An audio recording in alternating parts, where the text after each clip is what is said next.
Thank you, Mr. Chairman. Well, the Mueller report was supposed to be the end-all, be-all, the great groundswell of support for impeachment, ensuring that Americans would want to tar and feather the president, run him out of Washington on a rail, deprive the American people of the president that they duly elected. Well, that didn't turn out to be the case.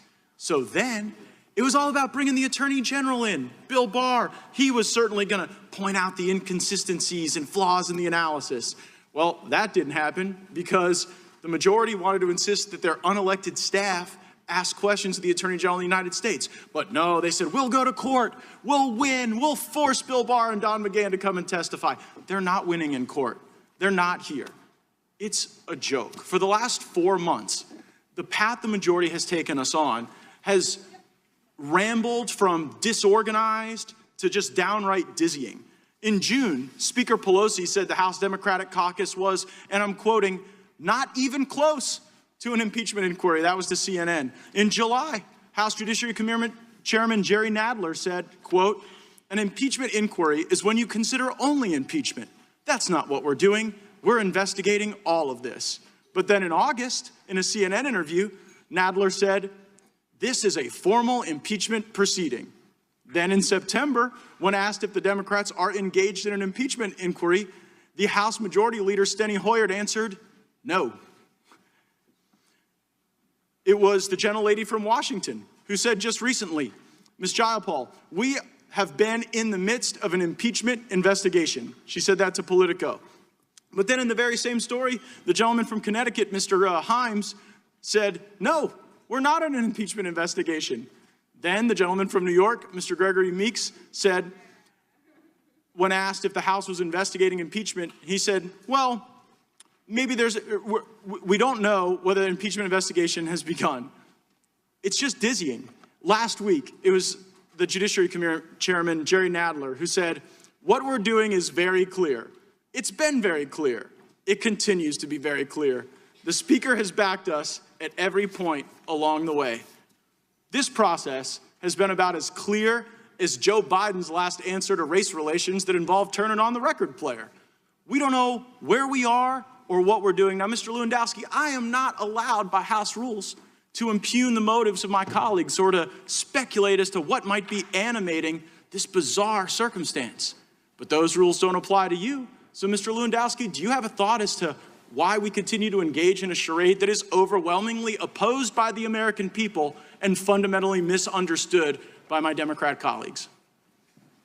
You know, Congressman, I think they hate this president more than they love their country.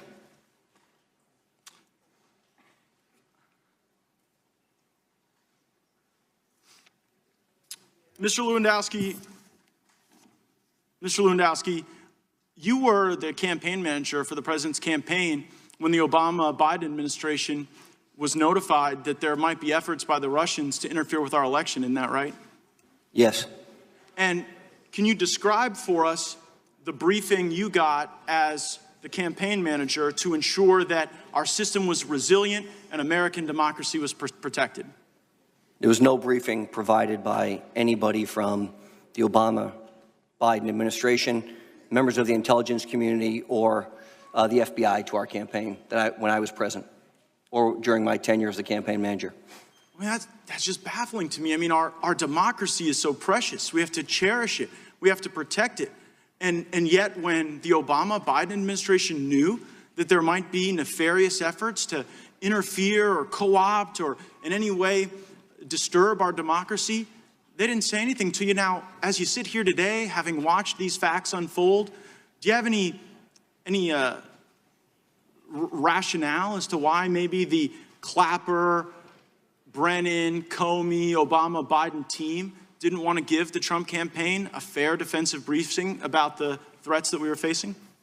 It's actually unfathomable to me that they didn't contact the major political nominee for president of the United States and inform them of potential threats against the election process in 2016.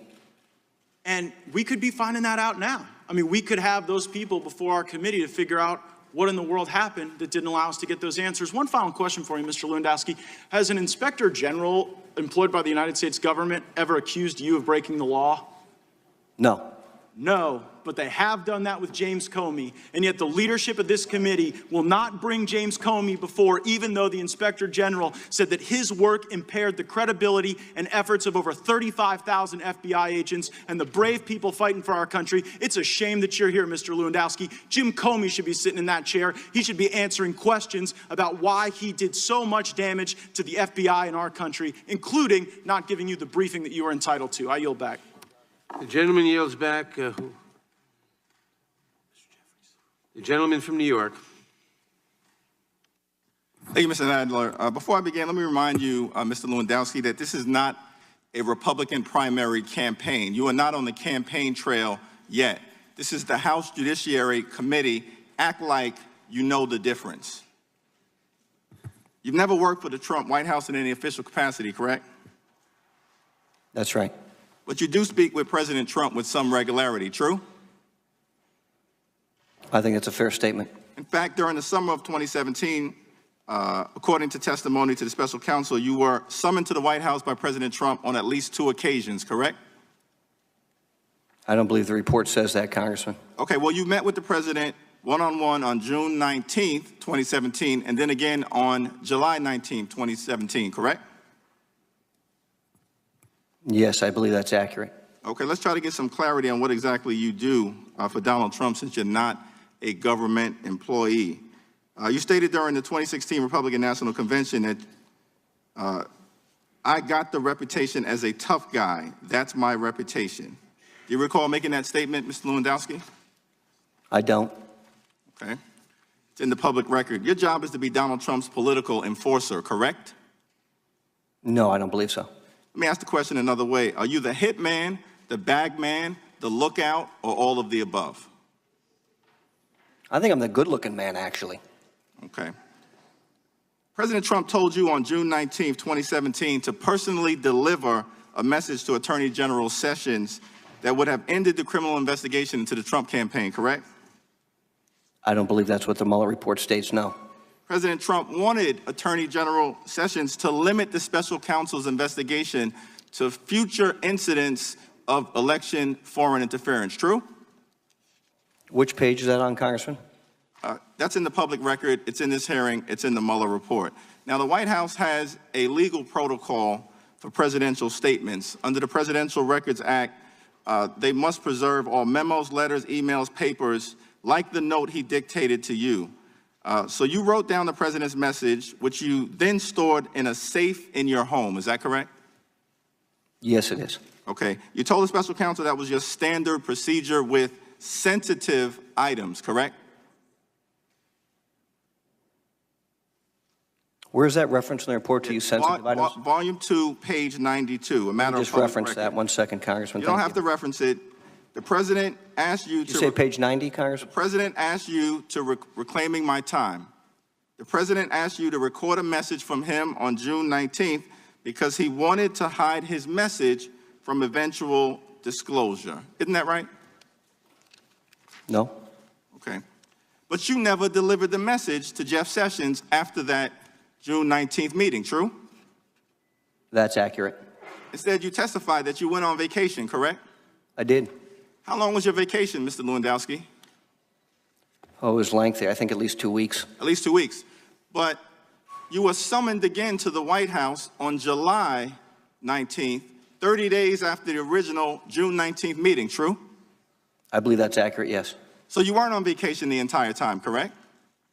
Oh, I didn't stay. I was on vacation the entire time. I was on vacation for 2 weeks, Congressman. Right, but you still failed to deliver the message, and it had nothing to do, at least in part, to your so-called vacation. Now, the July 19th meeting occurred just a few days after new information came to light about Russian operatives meeting with high-level Trump campaign officials. When you're summoned to the White House after that July 19th meeting, by that time, you still hadn't delivered the message to Jeff Sessions. You said to the president you would do it soon, according to volume 2, page 93, correct? If that's what the report says, that's accurate. Okay. President Trump also asked you to deliver a message to Attorney General Sessions that if he didn't do what was requested, he would be fired, correct? Volume 2, page 93. I think that's what was reported, yes. Okay, President Trump wanted you to intimidate Attorney General Sessions, correct? Well, you'd have to ask President Trump that. Okay. Now, you stated earlier today that President Trump asked you to take down dictation, quote, many times. Is that correct? It is.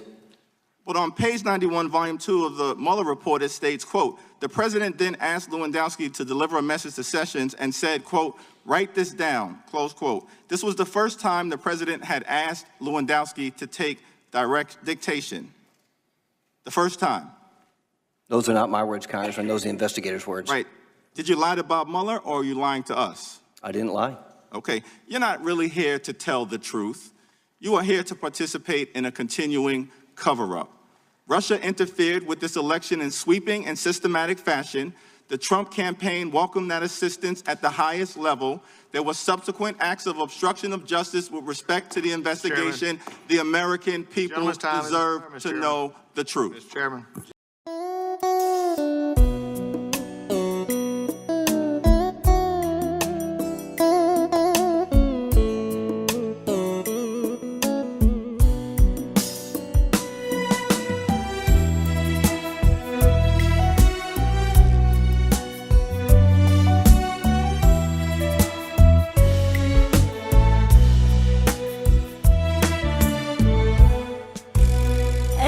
Không đi tìm người yêu lý tưởng đâu anh, em không đi tìm người yêu tuyệt đối đâu anh, em không đi tìm người yêu nhan sắc mỹ miều, người yêu đai các cao sang lụa lá gấm hoa vàng son.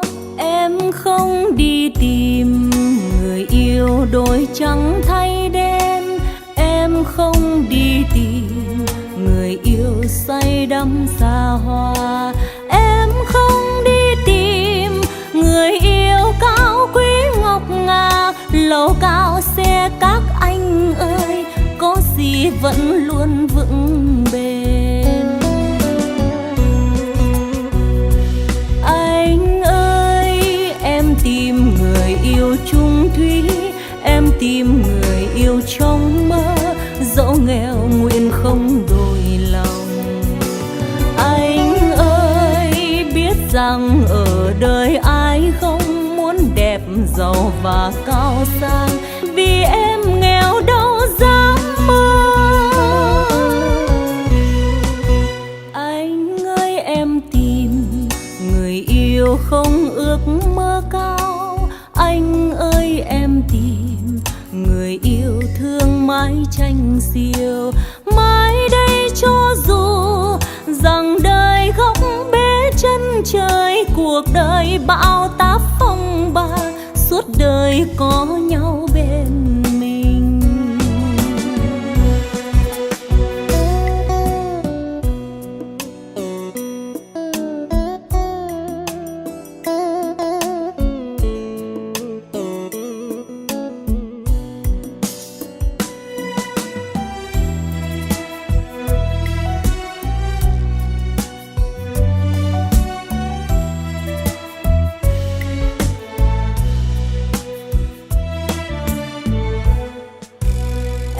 Không đi tìm người yêu lý tưởng đâu anh, em không đi tìm người yêu tuyệt đối đâu anh, em không đi tìm người yêu nhan sắc mỹ miều, người yêu đai các cao sang lụa lá gấm hoa vàng son.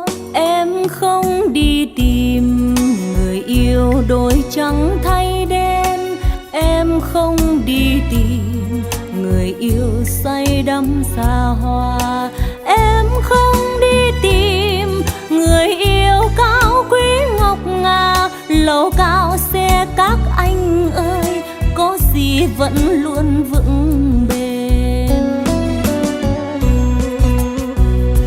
Anh ơi, em tìm người yêu chung thủy, em tìm người yêu trong mơ, dẫu nghèo nguyện không đổi lòng. Anh ơi, biết rằng ở đời ai không muốn đẹp giàu và cao sang, vì em nghèo đâu dám mơ. Anh không ước mơ cao, anh ơi em tìm người yêu thương mái tranh xiêu. Mai đây cho dù rằng đời góc bế chân trời, cuộc đời bão táp phong ba, suốt đời có nhau bên mình. Mai đây cho dù rằng đời góc bế chân trời, cuộc đời bão táp phong ba, suốt đời có nhau bên mình. Mai đây cho dù rằng đời góc bế chân trời, cuộc đời bão táp